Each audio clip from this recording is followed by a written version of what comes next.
This is your WCIA 3 forecast first. We've had some rain showers pushing through parts of central Illinois this evening. Most of them are exiting, but behind it, still a little bit of drizzle, some light mist, and a few patchy spots, much like we're seeing in Charleston. The other thing, temperatures are dropping. 40s and 50s on the board already. We'll all be in the 40s tonight. As the rain moves to the east, the colder air comes on in here, giving us a little more of an early spring feel here.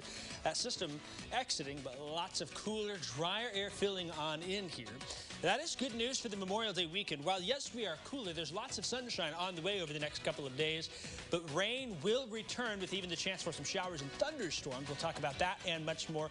All as WCIA 3 News at 10 starts now. Now from WCIA 3 News.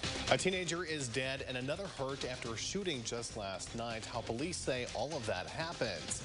And it's a legal fight that's lasted for about 3 years. How a sheriff's race could now finally be over. And will he stay or will he go? What the future could hold for one Fighting Illini. You're watching your local news leader. This is WCIA 3 News at 10. The victim that was unresponsive on the ground was later pronounced deceased. A central Illinois community shaken tonight after 2 teenagers were shot and one of them died. Thanks for joining us. I'm McLeod Hageman. Jessica has the night off. A teenager is dead and another is recovering after a shooting in Taylorville. That happened last night at the square. Police were responding to a call about a fight when shots were fired in that same location. 19-year-old Richard Kleekamp was arrested and he's charged with murder and attempted murder with a firearm. WCIA 3's Jamie Mays has that story. And we don't have gun violence here in Taylorville. We just don't. But Thursday night, shots were fired in Taylorville's downtown square, hurting 2 people. A 17-year-old was shot and killed, and an 18-year-old is recovering. I'm just praying for all the families involved and praying for our youth that they may find the direction that they want to go in, and hopefully that our youth will stand up and get rid of the gun violence in our town. Police say they were responding to a fight when they got a call about shots fired. The suspect was not involved in the fight. He was driving by when the fight was happening, and then he must have known some of the people involved with the fight and then got out, and then he shot twice. When an officer got to the scene, they found one victim on the ground unresponsive.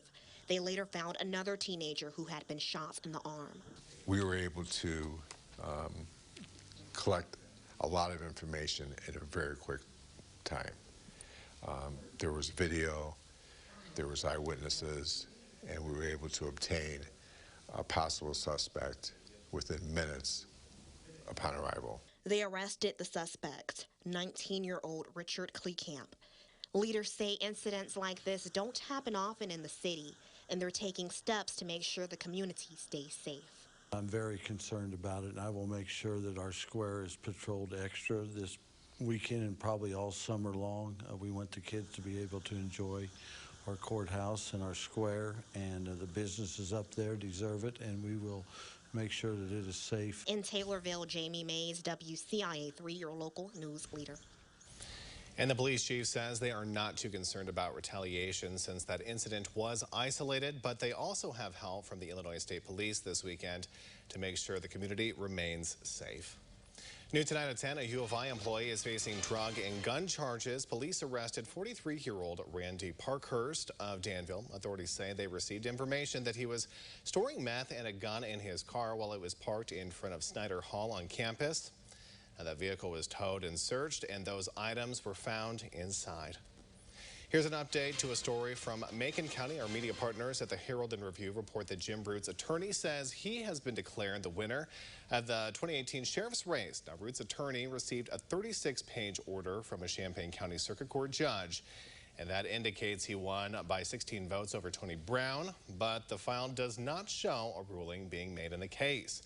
Brown has been serving as Macon County Sheriff after first defeating Root by 1 vote. Both Brown and Roots have been in illegal fights over those results since the very beginning of the election.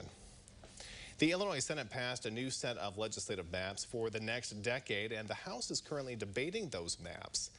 Now, Democrats filed an updated set of legislative and judicial maps after a handful of public hearings just this week. They were then immediately moved to the House and Senate floor for today. House Republicans repeatedly asked Democrats for information that was actually used to drop the maps and then criticized Democrats for using consultants to help with the process. If we would like someone else to draw the maps, as the sponsor just admitted, we got great ideas over here. You guys have great ideas. A bunch of you have voted for a commission to help draw maps. I have a 4-year-old grandson. He colors with crayons. He's drawn a better map than you guys have, because you don't have a map. You didn't even put one together. And Democratic Senator Lisa Hernandez said these maps were adjusted to include feedback from the public. Democrats don't need a single Republican vote to pass the maps through the governor's desk. Well, the plan to fix the state's broken marijuana dispensary lottery system is heading to the governor's desk. The bill expands the first round of the lottery to include 175 licenses.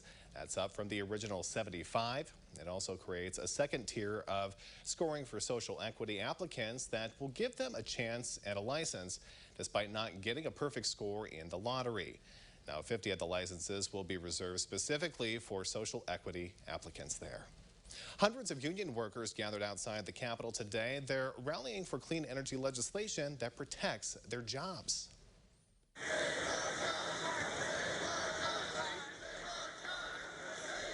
And they work at nuclear power plants across the state at this point. The utility companies that run the state are demanding more subsidies to meet clean energy standards that the state will set. Exelon is one of those companies. They're wrapped up in an ongoing corruption probe at the Capitol, so lawmakers are hesitant to give them more money at this point. And here's a look at the latest coronavirus numbers across the state. The positivity rate has dropped once again. It's now sitting at 2.3%.